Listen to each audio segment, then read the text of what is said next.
Yo, guys, welcome back to another edition of BMX Coach Live here on Facebook. I'm sorry, not Facebook, YouTube. Please forgive me. I'm so used to doing this on Facebook, and yeah, I wanted to come over here to this community here in YouTube and start spreading the love here. I feel like it's a little bit more sustainable. There's lots of opportunity here on YouTube, and I see a lot of you guys are joining my channel and giving me a lot of feedback, sending me comments, sending me direct messages and emails, and asking me a lot of questions as it pertains to BMX racing and training performance. If we haven't met, I am your coach, Greg Romero. I've been racing, I've been racing a long time, since 1983. Pre-COVID, pre-internet, pre-clipless pedals. All right, so tonight we're going to discuss regaining your confidence, okay? Regaining your confidence in BMX racing. And I have a lot of clients. I get a lot of questions, and a lot of it always revolves around confidence. How can I improve my confidence? And so today we're going to discuss that, as well as going over your BMX racing and training questions as it pertains to performance. That's what we do here. Also, if you guys have any comments or questions, make sure you guys leave them below. And of course, make sure you guys like and also subscribe to my channel. I really appreciate and I'm grateful for the opportunity to be here. If you guys support me, that supports everyone else, as you know. I have a couple goals here. Number one, my goal is to help you thrive and also experience and sustain your potential in BMX racing, whether you're a participant as a BMX racer or if you are a participant as a BMX parent or someone else that is in the industry in BMX racing. Number two, my other goal is, of course, more importantly, to help out beginners and newer, younger riders of our sport. The more information that we can give to these guys, the more our sport can grow, because it seems like for the longest time, I think we're experiencing about a 24 month sustainable membership, if you will, a 24-month lifetime value of your average member in BMX. Anyways, that is a stat here in America. I don't know what it's like in other countries, and also my fellow English speaking countries such as United Kingdom, Canada, New Zealand, Australia, South Africa, etc. If you guys are joining in from the East Coast, good evening. If you guys are just waking up in Australia, good morning. And if you're in England, then you're probably sleeping. Okay, so anyways, yeah, I'm a little bit organized, but I'm also a little bit disorganized. I usually, when I prepare for these shows, I usually have one topic in mind. And then of course, what's the word? I don't want to use a big word, but why not? Basically it comes down to this.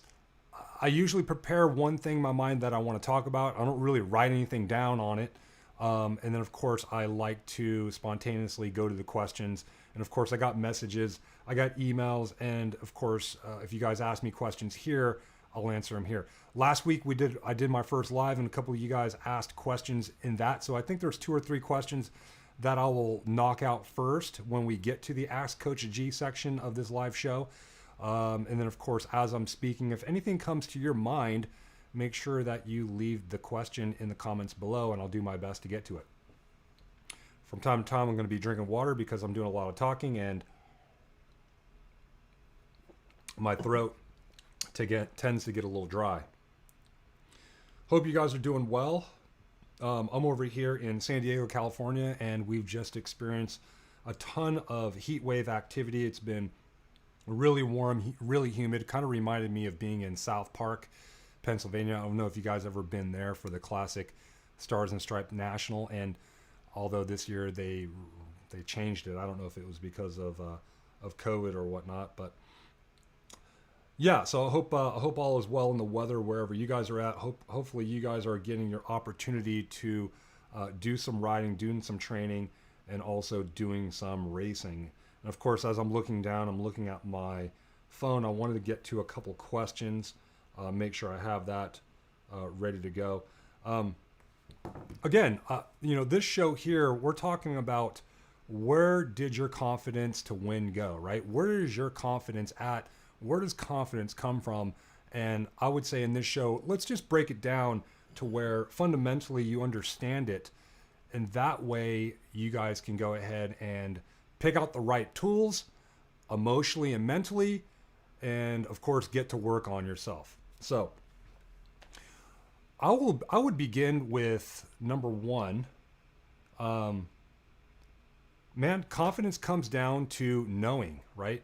Confidence is knowing, and knowing is confidence. And the reason why, when you know you're confident, right? When you know, for example, I was talking to a client this morning, had an awesome coaching session with one of my clients, top level BMX racer.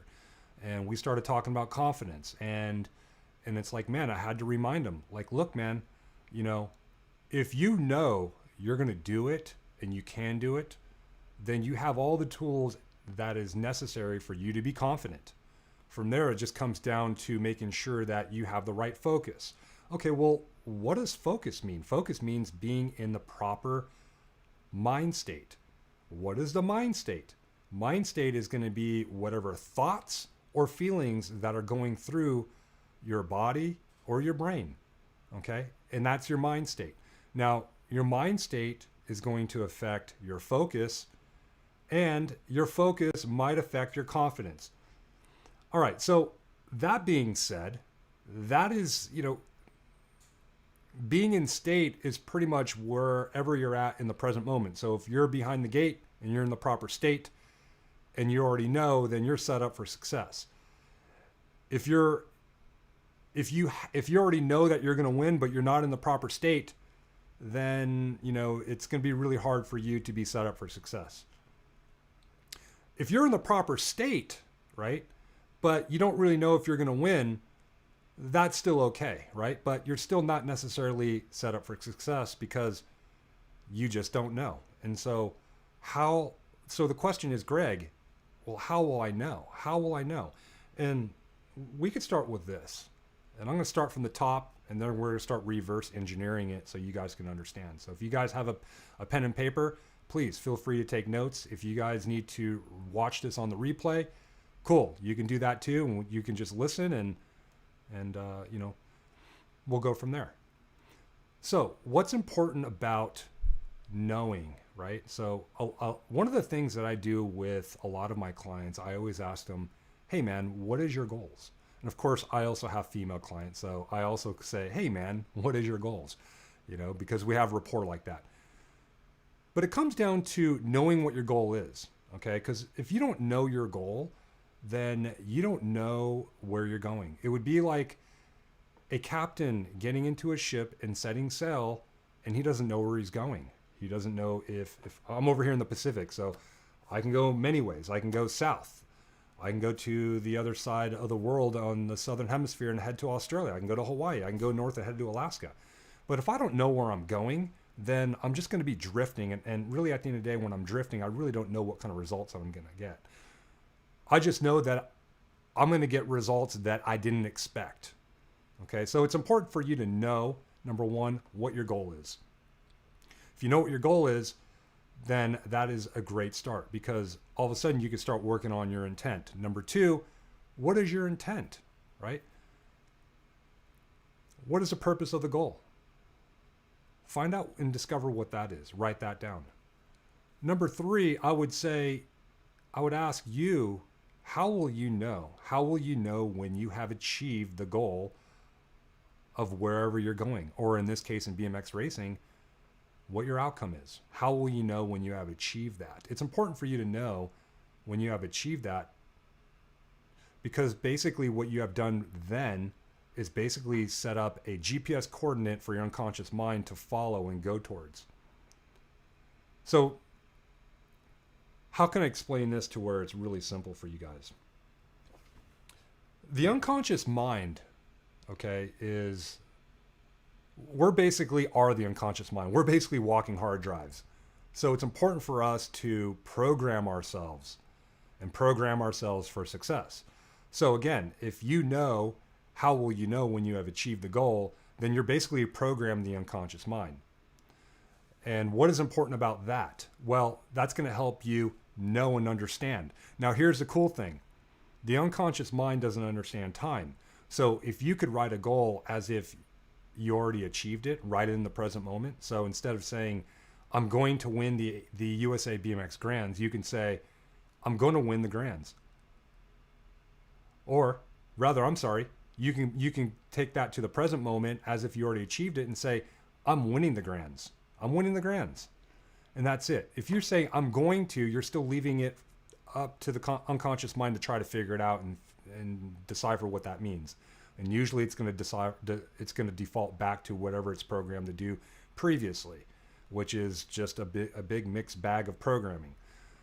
So it's important to write those goals down in the present moment as you've already achieved it, because we know that the unconscious mind doesn't understand time. And that's a beautiful thing, right? That's a beautiful thing. And how do we know that? Because people trigger us, right? They could trigger us with politics. They could trigger us with something that we don't agree with in terms of a value or a belief. And then all of a sudden, boom, we shift out of state. We might develop some unresourceful negative emotions, experience things like anger, sadness, fear, guilt, shame, whatever, any kind of negative emotion, hate, whatever, right? Resentment. And we're able to draw on that because we've experienced before. But if we knew that we got over that, then things wouldn't trigger us. Does that make any sense? I hope that makes sense. Basically, what I'm trying to say is, at the end of the day, you can program yourself for success just by simply practicing daily, writing down, and maybe even doing some daydreaming, either in the morning right when you wake up or right before you go to bed, as if you already achieved the goal. All right. So that's a little bit of reverse engineering. And how does this all work out in the grand scheme of things as it pertains to confidence is knowing? Because if the unconscious mind knows, then that is all the confidence that you need. The only thing that really truly gets in the way of confidence is the conscious mind, where it starts to compare, it starts to delete, distort, and generalize for reasons as to why you will not achieve what you want. When you start looking for things, that is when you actually start to diminish the confidence that you have created and programmed for yourself. All right, so let me give you a little bit of parable on how this works. I would say about 23 years ago. Was it 23 years ago? Yes, I was a AA pro. If you guys haven't known, if we haven't met, yes, I used to be a former pro. And back in 1996, I think that was 23 years ago. Please forgive me. My math may be off. 24 years ago. Whatever. It's the same thing. I was 22 years old. 22 or 23. I was 22 years old, and I was riding for a company called Robinson. And I wasn't having that great of a year. And I was struggling, and there was rumors that I was going to lose my ride. And at the time, I rode for a company that was probably the biggest in BMX. And how would I be able to compare it to a big name sponsor that's contributing to the sport today? I can name teams like Chase. They're selling lots of bikes in France and all over the world, and they got two top pros. One's an Olympic champion, one's a world champion, and they're just doing awesome. They have a lot of money, they have a big budget. Anyways, I was riding for this company, and I wasn't really having that great of a year, and I think I was just really stuck in my head. And then things started to change. I remember I enrolled myself back into college. I was going to college, and I was starting to really focus on all the little areas of my life, right? And whether it's work and career, money and finance, home environment, personal development. And I remember I was going to school, I was riding my bike to school, I was training hard, I was going to races, I was doing all the right things, right? Being a good person, etc. But the real big difference maker was getting a journal. Something simple as that. Something that costs 99 cents to $2, and go to Staples, go to the 99-cent store, wherever you guys are at, and start writing down. See, back then we did not have the internet, so you could log your training on the internet, but I would suggest even today, if you can, I would write everything down. Some of my top Olympic athletes, they actually write in a journal what they do every day, despite the fact that I'm sending them digitally what they need to do. And so what they do is they write down everything they've done. Okay, they scribble it all out, and then they write, how they felt. If they did squats, hey, it felt light, felt heavy, whatever. They write everything down, but more importantly, they write down their goals as if they already achieved it. And so for me, I discovered this when I was 22 years old, and what happened was, again, I wasn't going all that well. I was barely a main maker, and back then there was probably 40, there was about 40 to 50 AA pros. Our class was big. BMX was really, really big back in the 90s, and it was hard to stand out. So what happened was I was basically writing down every day what my goal was for the USA BMX Grands. And it was, I'm going to win the Grands. It started with that. I'm going to win the Grands. I didn't know what I was writing. I'm going to win the Grands. And then I would write an affirmation, something to the effect of, I'm going to win the Grands, whole shot, right? I'm sorry. It went relax, whole shot, first place. If I could relax at the gate, I would be able to perform. If I relaxed at the gate and performed, I would get the whole shot. It was that simple. If I got the whole shot, I would win the race. So I would write, I'm going to win the Grands, relax, whole shot, first place. I really made it that simple, and I would write that in the first week every day after each training session. And then it got to the point where I would turn the page and I would write other reasons like, wow, I'm really feeling good. I would just kind of like journal, right? I would just kind of do a little self-talk and just kind of do a brain dump. And then I go to the next day and write down my training, and then I would write down the goals again. And then it started to get to the point I would say and I started doing this about 30 days out from the event. Okay, so I was doing it about 4 or 5 weeks out from the actual event, and I have the journal. I got to find it. I think it's in the attic. And it got to the point where I started to believe it so much unconsciously, right? Because I was doing it every day and I was making it a habit, and my unconscious mind was starting to really absorb it. And keep in mind, I was also looking at it right when I woke up, and also was writing before I went to bed. And I'll make sure someone can remind me, drop a comment below to remind you of the importance of morning and evening programming. And there's something really cool about that. So I started to develop the mastery, right? My unconscious mind started to believing that I was winning the Grands. And the language in my writing actually began to change. I started going from, I'm going to win the Grands, to, I'm winning the Grands. It really came out that easily and effortlessly for me. And so, my training was going really well week after week, day after day. I was starting to build confidence because my unconscious mind was starting to get programmed because I was starting to know. All right. So again, confidence is knowing. Now, would you like to hear the result of what happened? All right. I'll let you know right after the break. I gotta go to the bathroom. Hey guys, I have a question. What would it do for you if you could enhance your power out of the gate, enhance your sprint speed down the first straight, enhance your skills, enhance your mental performance mind state? What would that do for your racing or your kids' racing? If you're seeing the value of enhancing your BMX performance, consider joining the community of BMX Training Pro and get the same access my Olympic athletes have enjoyed, as well as thousands of BMXers all over the world. Some members use the access to improve their gate start techniques. Some also use the access to keep them motivated to train, and you'll find your reason when you gain access and join BMX Training Pro today. All right, guys, I am back. Oh, looks like this little card I made here is kind of cutting me off. So let's fix that real quick.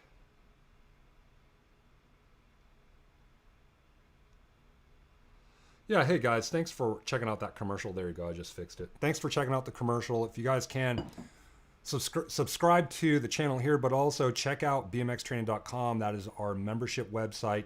There's a 2-day free trial. Go check it out. Lots of tips and tricks as it pertains to improving your power, advancing your skills, advancing your mindset, and also jumping, manualing. There's also training plans in there for you guys to check out to get a faster first straight, a better gait, and also more conditioning, more power all the way around the track from the start all the way to the finish line. So make sure you guys check that out. That's bmxtraining.com. And yeah, I love what I do. So what had happened, let's get back to the story, what had happened. So I went to the Grand Nationals, and it was in Tulsa at the time. No, please forgive me. It was in Oklahoma City. I get the two mixed up. It was in Oklahoma City, and it was actually the last time it was actually in Oklahoma City. Then they moved it to Tulsa the following year. So I had a really good, Thursday, Thanksgiving Day, had a really good practice, and then, hung out a little bit in the hotel at night, woke up in the morning, and I started having a little bit of a sniffle, and I started to develop basically a cold.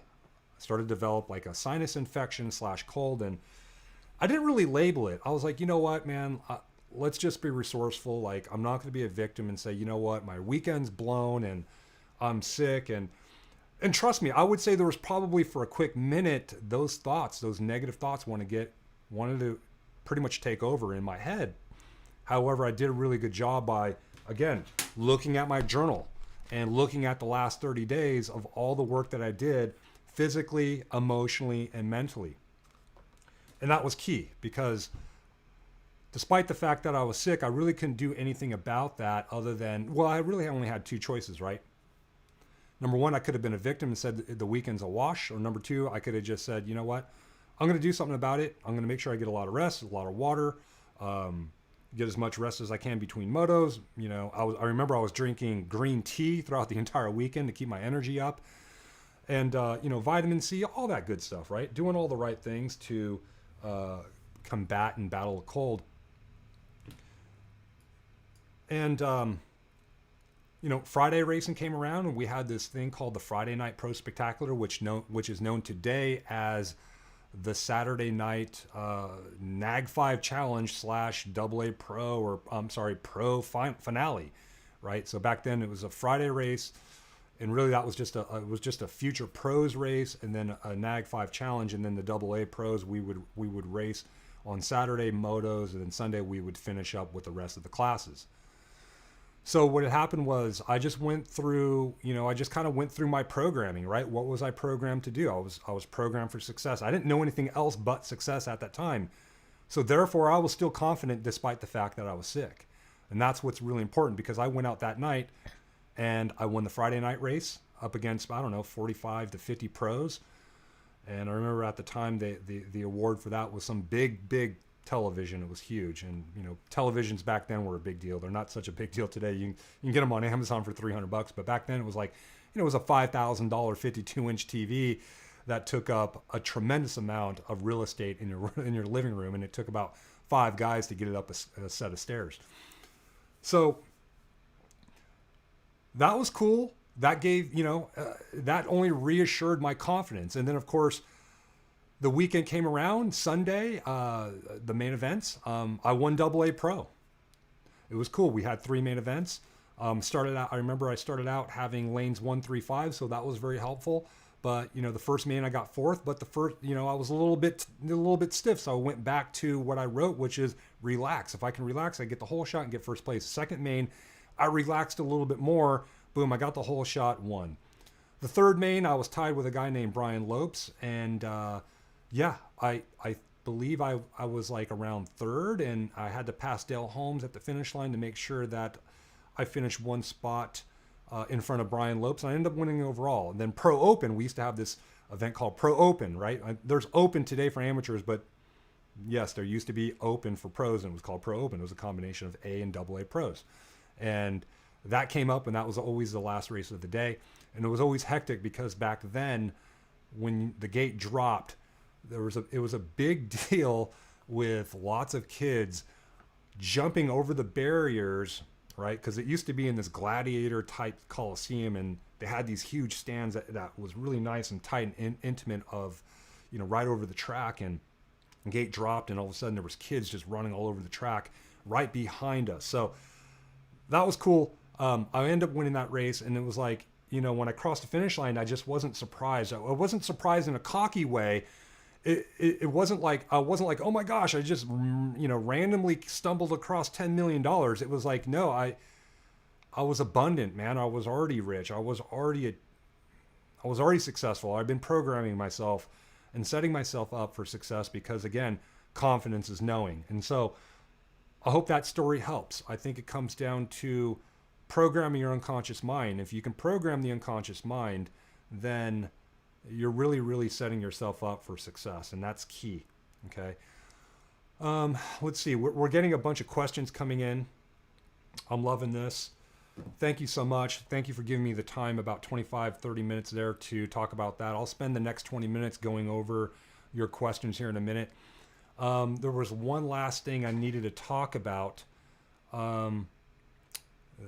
as it pertains to writing down your goals, right? Writing down your goals, writing down, reading your goals, reading your journal, and also writing down everything in the morning and also at night. And here's the thing, and I can probably spend 30 minutes talking about this. I'm going to do my best to break this down so you understand it simply. Basically, our brain waves are in different states, usually 4 states throughout a 24-hour period. So if you're awake, as we are right now, your brain is in a high frequency state, right? It's in an alpha state. If I'm a little bit relaxed and watching TV, then I'm in a more beta state. My brain's not as active. I'm not as engaged. I'm just kind of passively and maybe potentially apathetically just watching television. And then, of course, there is a state below that of beta. So you got alpha, which is a high frequency, beta, okay, which I just mentioned. Chilling out on the couch, passively, being awake. And then there's theta, which is more like a sleep state, okay, which is you're either coming out of sleep or about to go into sleep. And that is the most influential state to program your unconscious mind. And how I know this, I'm also a master practitioner of hypnotherapy, okay? And so what's important about that, the state of theta, without overcomplicating it, theta state is the most suggestible state. Okay, if your brain waves are in higher states such as beta or alpha, the conscious mind is going to be more dominant, and it's going to be able to filter things out. In either it's more than likely to say, you know what, that's not true. I'm not going to accept that. In an effort to create change in the unconscious mind and reprogram it, you have to crack the critical faculty, which is pretty much the divide between the conscious mind and the unconscious mind. So theta state, you're consciously, unconsciously as one. And when you're as one, you're able to bypass the conscious mind and be able to take on a lot of information as it's true. So it's important for you to, in the morning, write down your goals, write down what you're going to do, and also write down your goals as if you're going to accomplish it. If you have any kind of visualization as to what that goal will look like as you know you're going to achieve, if you have any kind of visualization as if you know you have already accomplished it, there you go, then practice that right in the morning, okay? And then also do this at night. Now, here's the funny part. A lot of us, back in the day before the internet, we would watch TV in the morning, or we would watch TV before we go to bed. So guess what would happen? We would watch either a television series and it had a bunch of commercials, or we would watch the news and it had a bunch of commercials.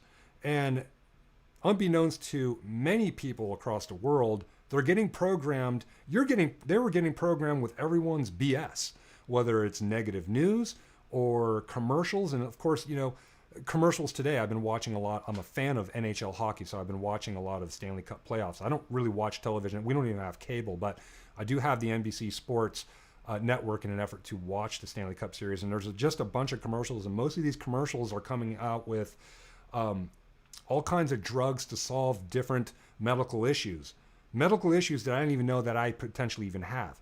And so all of a sudden it's putting me in a state of defense, and I'm like, oh my gosh, do I have this? I do that. And everyone goes through that. And so in the morning, it's important that, number one, you don't watch television. Number two, you don't pick up your phone and start scrolling through social media. You just don't do it. There's potentially a lot of negative stuff on there. If you want to create awesome change in your life, then go with awesome, helpful, resourceful information. Okay. Whether that's something on YouTube that's really positive and cool, or just simply, writing down your goals, spending 10 minutes to writing down your goals, write them in the present moment as if they already happened, and then maybe do a little bit of visualization there. Okay, if you could do that in the morning, and also do that before you go to bed. You could do that in anything, any area of your life, man. I'm telling you, whether it's sport, personal development, health and fitness, personal relationships, work and career, money and finance. You want to create awesome change in your life, right? If any of you guys are struggling in those areas, right? Let's go back it again. Money and finance, work and career, personal relationships, home environment, personal health, personal development. If you're struggling in any of those areas, then spend that morning, spend that evening, and create awesome goals as if you're going to achieve it, and also come up with an awesome visualization as if you already have achieved it, as if you already have it. All of a sudden, I'm doing personal development here, and yeah, it's a lot. All right. All right, cool. Well, let's stop there. If you guys have any questions as it pertains to what I just spoke about, make sure you guys leave comments in the below. And if you're watching the replay, I'll come back. I get notifications. That's one thing I do. I definitely participate. If you guys want to send me an email, send me an email. You can message me there. Starting to get some awesome questions coming in. Let me take a little break. We'll be back and we'll get to your guys' questions. Stay focused, get ready now. For real, get ready now. Nitro with the nice flow. Stay focused, get ready now. For real, get ready now. Let's go. Stay focused, here the heat come. Concentrate to the sound of the beat drum. Yeah. Start it up, take it back now. Check it out. This is how it's going down. Yeah. All right, guys. Hey, listen. Got a couple questions coming in, and I also got a bunch of hellos and highs. Jake Jensen says, "What's up? Just came from the quarantine interval workout." Right on, Jake. Thank you so much, man. Post a picture of you sprinting and sweating, man. That would be great. And tag us at BMX Training. I would love to see that. Evan Brown says, "Tips on practicing pumping." Magic Maple says, "Great tips." Jason Berger has some questions. Aaron Greenreich, hey man, thanks for coming in, Aaron. Aaron was visiting me over on Facebook Live. Aaron, I'm glad that you showed up here on YouTube. I'm liking YouTube a little bit more. It's pretty cool. So yeah, let's go over a couple of those questions, and then of course, please forgive me. I'm going to bring up the last video that I did last week, and there was a couple questions in the comments there that I said that I would get to. So let me bring that up real quick. Oh geez, I'm bringing up my own video. Please forgive me. I'll get to this here in a second. Your channel. Okay, here we go. Let me bring up these questions. Hit pause there. Okay, so last week we had a couple questions coming in. Lulu Bejoy. I think that name's probably French. I hope I pronounced that correctly, Lulu. Hi, I got questions for your next week live video regarding the improvement of physical performance after training. How long do you stretch after riding, and what nutrition would you recommend? And let me hit read more. Best regards, Lulu.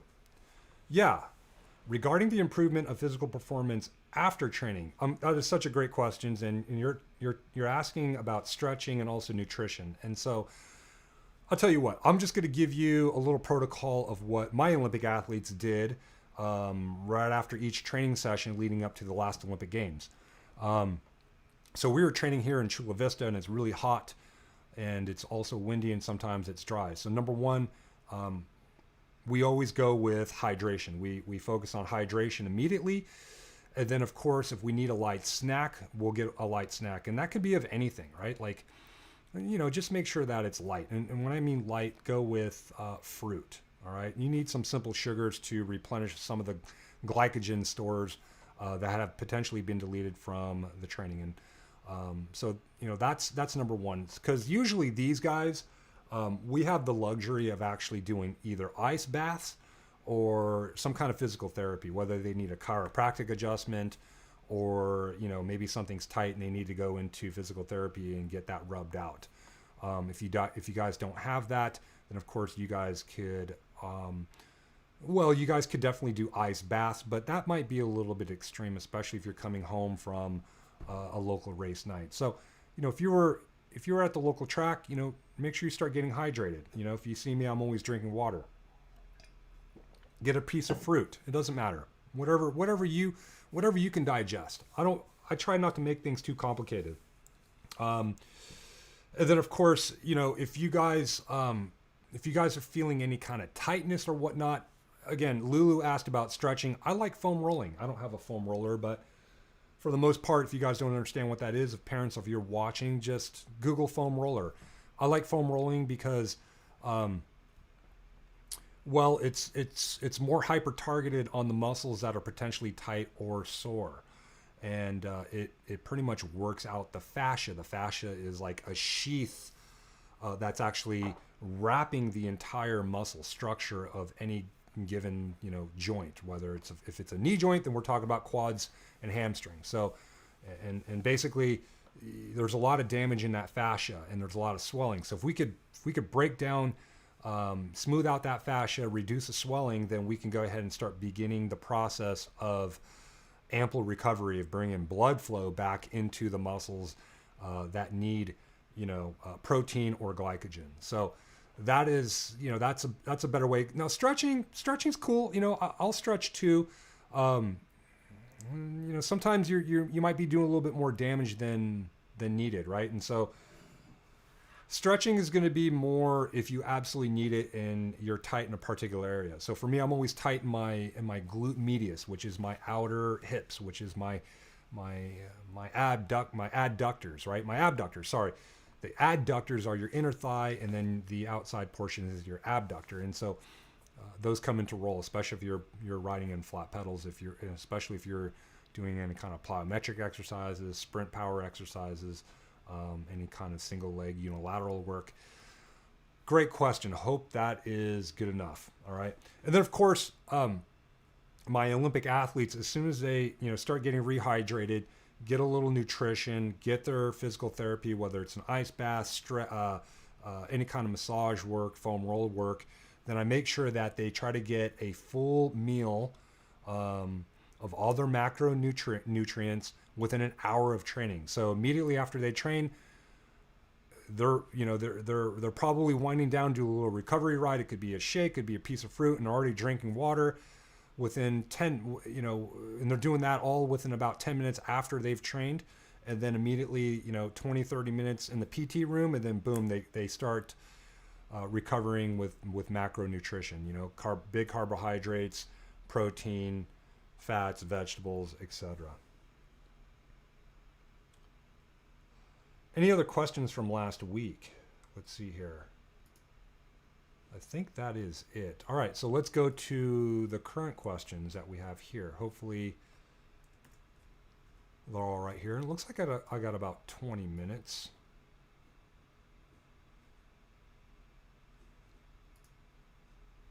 All right, cool.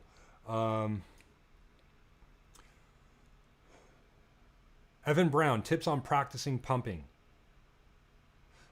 You know what? Pumping is basically doing bunny hops, doing micro bunny hops. I don't know why I've never said that before. I've said, this is the first time I'm saying this. Pumping is pretty much mini bunny hops. So practice bunny hopping. And when I say mini bunny hops, I mean, think of a roller, right? And so when you're, that's kind of hard to do that, but think of a roller, right? Let's just pretend that's a roller. Please forgive the transition on that roller. Let's see. So basically what you're doing is, as you're approaching, you're decompressing with the knees and the hips, and you're lowering yourself at the knee and hip joints, and then of course at the elbow joints, and then you're kind of pre-contracting, and then you're just kind of like expanding, and you're just kind of hopping over it, and then when you get back into the backside, you're also kind of compressing back in through the hip and knee joints, pressing through the feet, and extending through the elbows. And so you're basically, if you think about it, if you did mini bunny hops, micro bunny hops over a small, tiny little roller, the roller doesn't have to be that big. That is certainly a way for you to generate speed on the front side and the back side of each obstacle. Listen, when I coach beginners, and I love coaching beginners, they're so fun, they're so raw, and I see so much tremendous improvement after working with a beginner. And it releases a lot of neurotransmitters such as dopamine, and that's why I love it.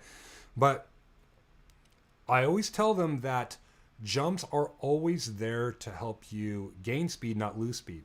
So think of it as an opportunity for you to gain speed. And if you can practice that micro bunny hop, you don't have to bunny hop and get a ton of air. Just even if you just bunny hop and just kind of skim the top, right? That's more of an intent way to practice the motion of pumping. I hope that makes sense. Best ways to get sponsors. I don't know, man. Ask questions. Ask people if, do they have a sponsorship program? Who's the person to talk to?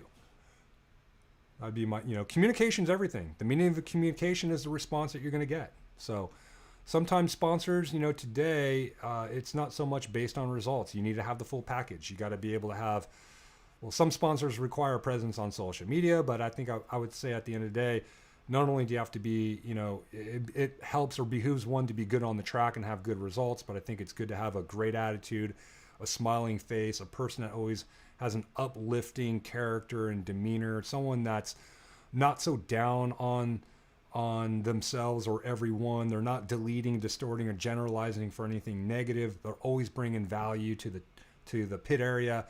Work on yourself, man. Work on being someone that would get invites. We would love to have you, Magic Maple. His name is Magic Maple. We'd love to have you join our team, Magic Maple. I love your vibration. Vibration's everything. Energy is everything. All right, Jason Berger, recommendations for training for longer national level tracks when my home track is pretty short and slightly downhill. I'm currently in the middle of your 30-day faster lap challenge. Oh, he's a member on our bmxtraining.com pro membership website. Jason, thank you so much. That's awesome. I'd love to hear how that is going. Great question. So being able to, I would presuppose have the conditioning for longer tracks, right? Because your home track is pretty short and slightly downhill. I would say the area that you're going to first off feel the demand in a lengthier track is the area of power endurance, your ability to facilitate lactic waste, right? So that leg burn that you experience from pumping and jumping and manualing and pedaling out of corners, especially if the track is longer, you're going to be experiencing naturally just a lot more waste than you would at your shorter local track. So I would definitely practice longer efforts at your local track. For example, in the 30-day faster lap challenge, if I'm calling for, say, a half lap effort, maybe go 3/4. Okay, if I'm calling for a 3/4 lap effort, go for a full lap. Now, if you want to up the ante, then you can even shorten the rest. If I'm calling for, say, I don't know, a 5-minute rest, maybe shorten it by a minute. Go 4 minutes. So what you want to do is you want to basically impose the demand of lactic waste, building up lactic waste in an effort to clear it and also perform while there's waste in the body. Because even if you go to a national, there's plenty of time throughout the day. Sure, you're going to have plenty of time to rid of any kind of metabolic waste that you accumulated either during practice or during laps. It's still going to take time. That waste is still going to exist in your body, and it's eventually going to catch up throughout and towards the end of the day. So it's important for you to impose a little bit longer in your efforts and a little bit less time. Hope that makes sense. And do that. Change one or two components. I wouldn't do both. I wouldn't shorten the time and go longer. I would just go longer and keep the same time. If you can't go longer, then just shorten the rest time. Trust me, man, you're going to feel the effect. And I don't want you throwing up. And also, I don't want you to be so tired to where you can't handle your bike. All right. If you get to the point where you can't handle your bike properly while doing interval training, then you need more rest in between each effort because safety is more important than anything. All right. Be safe out there, Jason. Thank you so much for the question.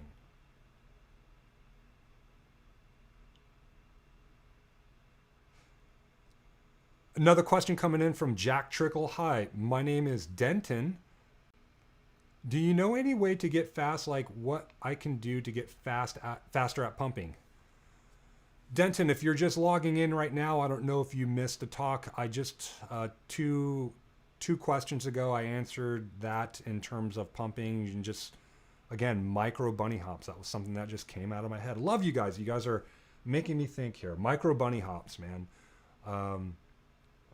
And also, you got to have the mindset that at the end of the day, those jumps are there for you to create speed, not to slow you down. You have to have that resourceful mindset. You have to, sometimes you have to trick yourself, man. This thing can sometimes get in the way, but it can also be your best asset. Aaron says, how often should I hit the gym for legs, core? I've got state finals in 2 weeks and Gold Cup in 4, so working in whatever makes sense for now. Yeah, so, I think there's a couple things here. 2 weeks out from the Gold Cup, 2 weeks out from the state finals, and I would presuppose that is an important race for you, especially given that, racing is at a premium right now. We don't know what our future looks like day to day, so we have to be grateful for every opportunity that we do get to participate in BMX racing. I would say that the Olympic athletes today, they don't even know if they're going to be able to race the Olympics in 2021, and that's really tough. So I would say nothing like cramming for a finals test, Aaron says. Yeah, man. So I would say number one, before you start thinking about frequency, you want to think about two components. Okay, two components. Number one, intensity. Whatever you're doing in the gym, I would definitely keep the intensity high. Number two, volume. Whatever you're doing in terms of volume, I would keep that volume low. Okay, and there's an importance there. You don't want to get into the gym where you're breaking things down so much to where you're spending a lot of time recovering. And if you're spending a lot of time recovering, you're not able to get a whole lot out of your sprint training or your track training sessions. Because at the end of the day, that's what's important. Your sprint training, what your leg power and speed and programming is going to be like, and also your track sessions, right? Like if you're going out to the track and your legs are loaded and heavy and you're not really snappy and poppy out of the gate during practice, then you're kind of programming the unconscious mind. But more importantly, you're programming the neurological part of the system to where you're pretty much you're programming that speed neurologically. So it's best that you actually go into your sprint training, go into your track training, especially if it's gates, go in fresh, go in the day after a rest break. And then I would do my gym training, say the day after the track or even after a sprint session.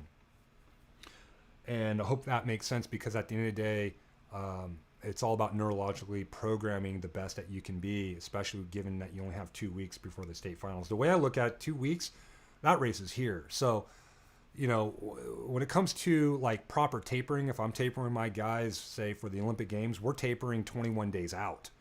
We're already starting to cut the volume dramatically.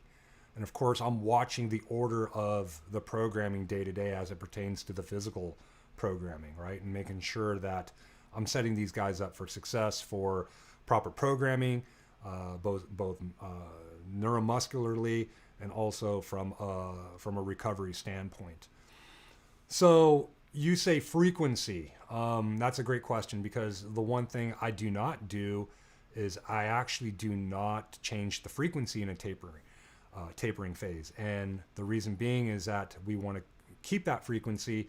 We want to continuously program. We want to dramatically cut the volume, and we want to make sure our intensity is high from a neurological standpoint. I'm getting really tech here. I know you're training for the States, and I'm talking about training at the Olympic level, but hey man, at the end of the day, it doesn't really matter. Your unconscious mind doesn't know the difference between a state championship or Olympic Games.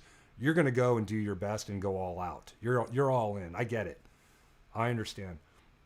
Cool. Aaron says, makes sense. Thank you. Yeah, at the end of the day, tapering is all about keeping tapering is all about keeping the intensity high, volume low, and the frequency the same. Hope that makes sense.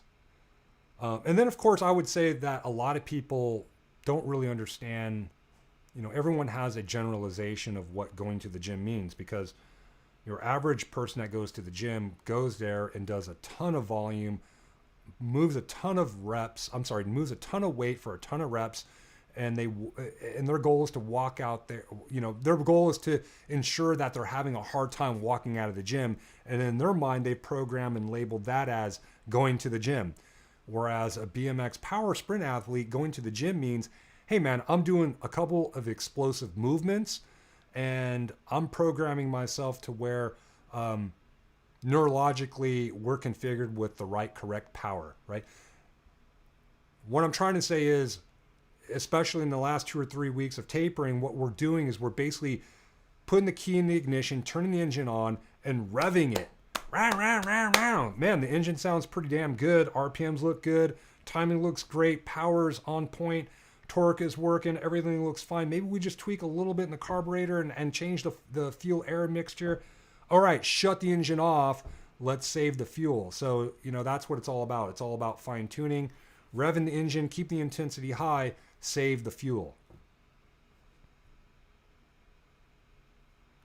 Cool, guys. Hey, man.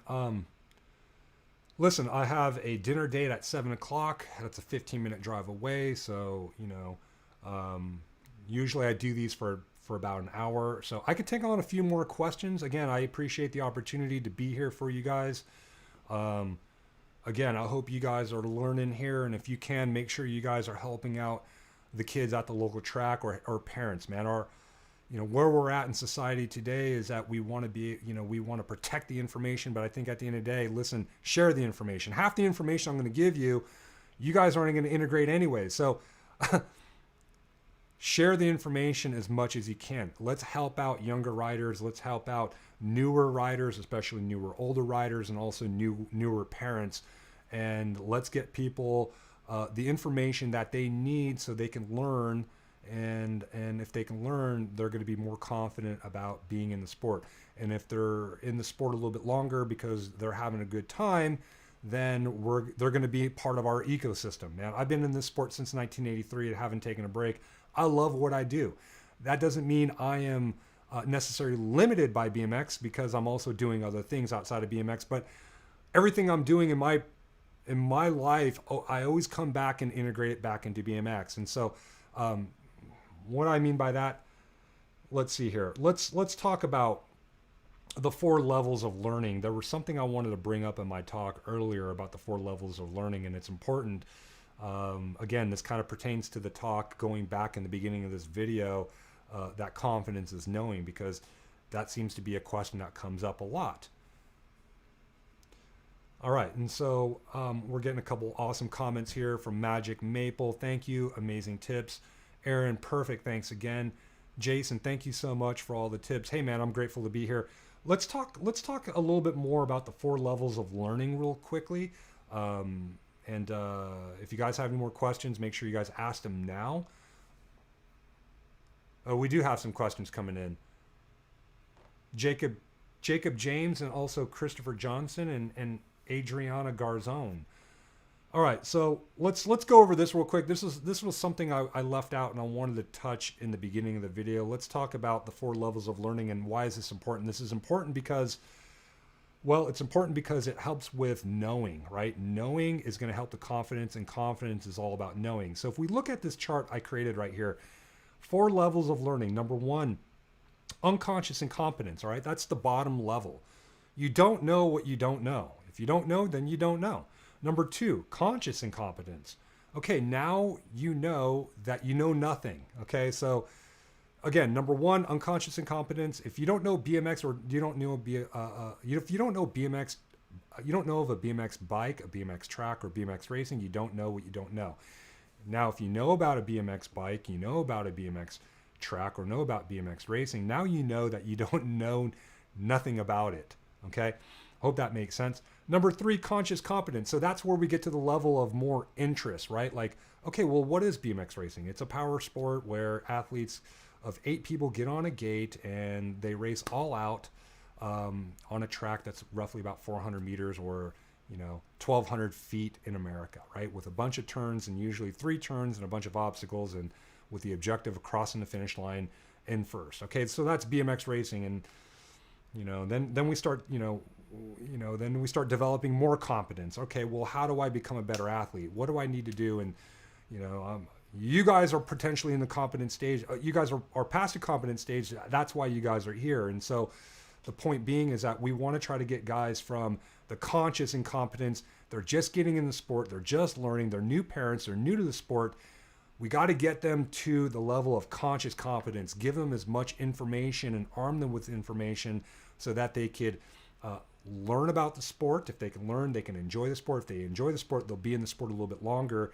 If they're in the sport a little bit longer, man, it's going to do wonderful things for them. It's done wonderful things for me, and I'm sure it's done wonderful things for you. And you know many people in the sport that has done wonderful things for. Number 4, from there, going to unconscious. Oh, man, there's a typo, man. Please forgive me. Scratch that. Number 4 should be unconscious competence. My bad. My boss. See, I'm human. Unconscious competence is actually mastery. All right? It's mastery. So that means that you know, but also you could do it without thinking. So, such as walking or talking and eating, or walking, talking and eating, right? You're able to do all 3 of those things for the most part, and you could do it without thinking. Same thing when it comes to performing a gate start at a big race, right? If you programmed yourself to know what the outcome is and you've already mastered the skills to do it, and if confidence is knowing, then you have mastered what you've been able to do, right? Which is unconscious competence, right? Being able to do something without thinking, right? I'm able to talk to you without having to do a whole lot of thinking, except I do need to think about my spelling error with that last one there. I meant to say unconscious competence, so please forgive me. All right, let's go back to some of these questions. Hopefully you guys learned a little bit more with that. I would say the importance, again, it goes along with the theme of confidence is knowing, and knowing is mastery. All right, so if you're in a funk and you're losing confidence, then it's important to go back to the fundamentals. Hey, do I know what I'm doing? If I don't know what I'm doing, if my gates are suffering, well, let's go back to the fundamentals of our gate and start breaking everything down and reassuring and programming our unconscious mind that we're doing everything properly, both physically, emotionally, and mentally. Okay, I do that with all my athletes. We break everything down.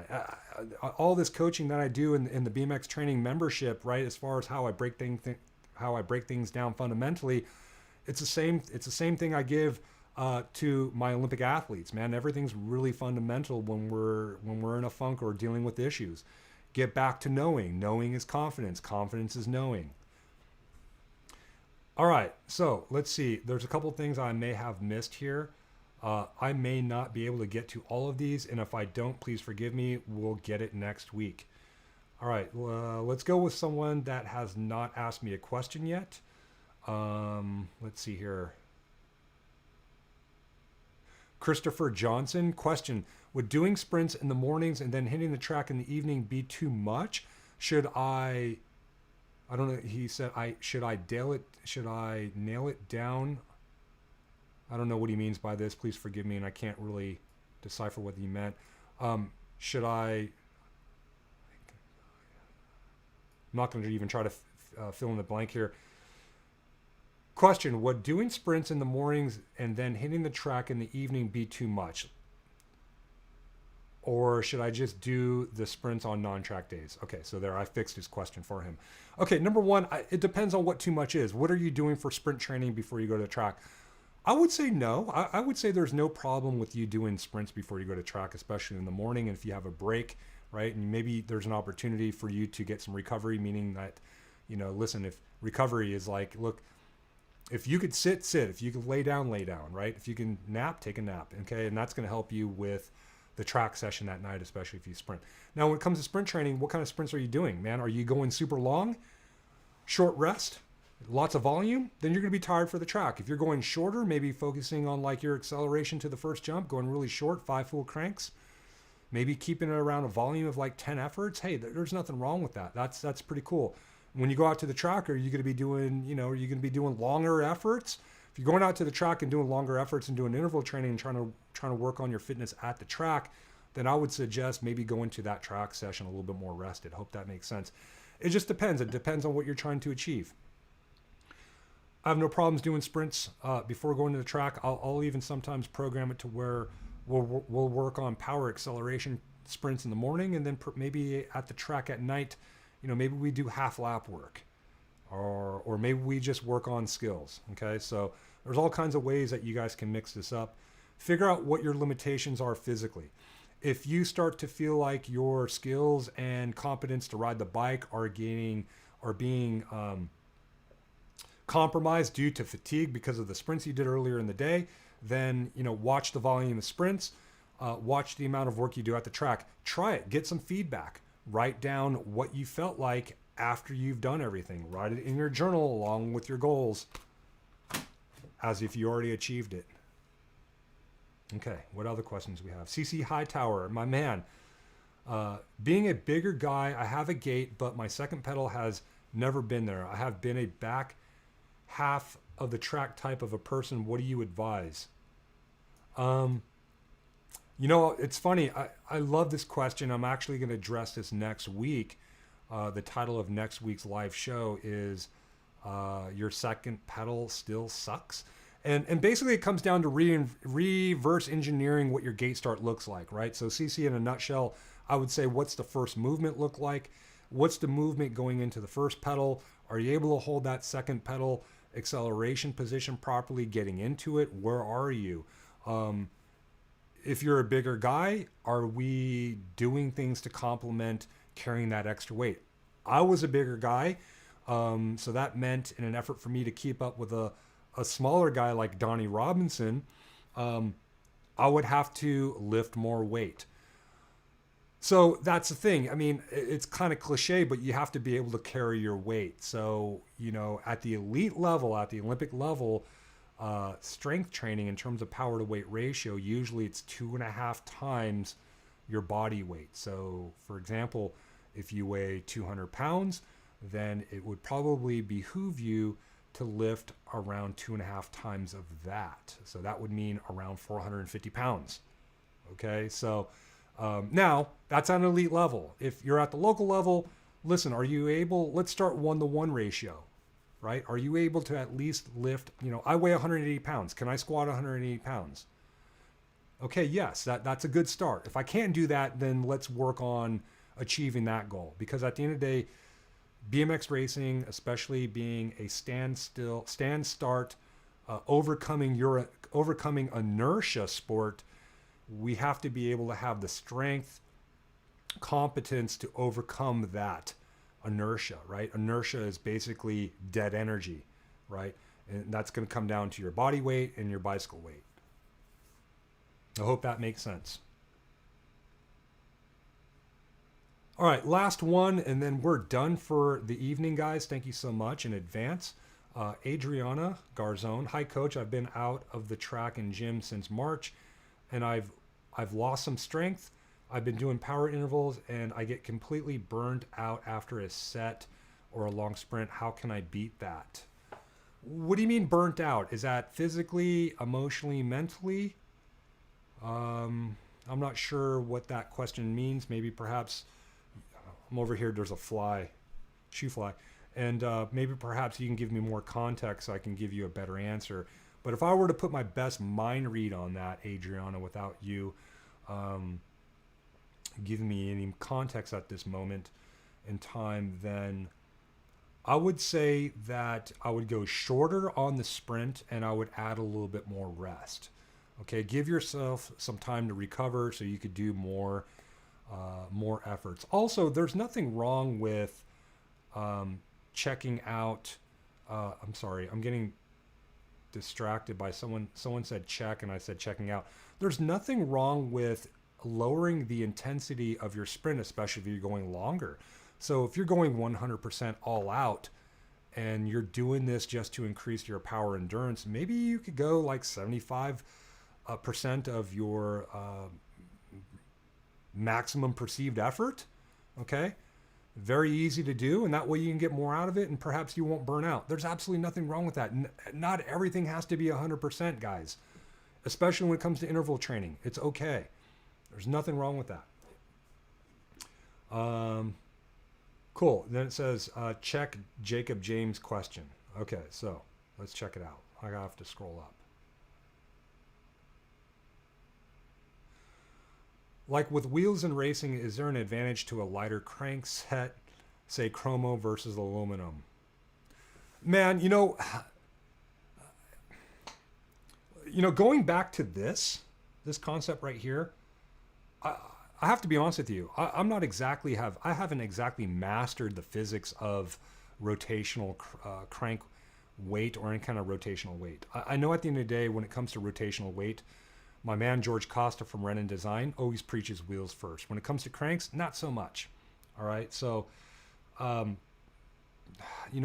listen, unless you're riding a road bike at a 7% grade going uphill for about 10 minutes long, okay, then I really think, crank weight is the last thing you need to worry about. All right, so I would focus more on, number one, skills and effectiveness to execute those skills. Again, that's going to help out with efficiency and power efficiency. All right, power efficiency is everything. And number two, work on your conditioning physically. All right, and making sure that you're strong, working on that force component, work on that speed component. Then at the end of the day, it's going to be really inconsequential whether or not you race or ride on chromoly or aluminum cranks. Now, as it pertains to the emotional or mental part, listen, I'm not going to lie. I've been known to be a head case, right? I used to switch out spindles in my bike. Oh man, I got a chromoly spindle. I'm going to put the titanium on. I swear I can tell a difference. And it's funny, I can only really tell the difference as it pertains to my bike actually carrying speed on the track. Believe it or not, when I had a chromoly spindle, going over jumps, right? I felt like, like going over a jump into the first turn, I felt like, wow, my bike carried a lot more speed, and as opposed to having like a titanium titanium spindle in my crank set in my bottom bracket. We're talking about 6 ounces. Now, 6 ounces is a lot. So, if you're talking less than 200 grams, man, then listen, if it empowers you mentally, and we'll end with this. It helps you know that your bike is lighter, therefore it helps you and makes you think that if lighter is faster, and that, then it's going to help your confidence. All right, guys, boom, I'm out. Confidence is knowing, knowing is confidence. You guys be good, have a good and safe week, and make sure you guys wash your hands and cover your mouth when you cough. I am Coach Greg Romero, and thanks for joining, and I will see you next week. I am out.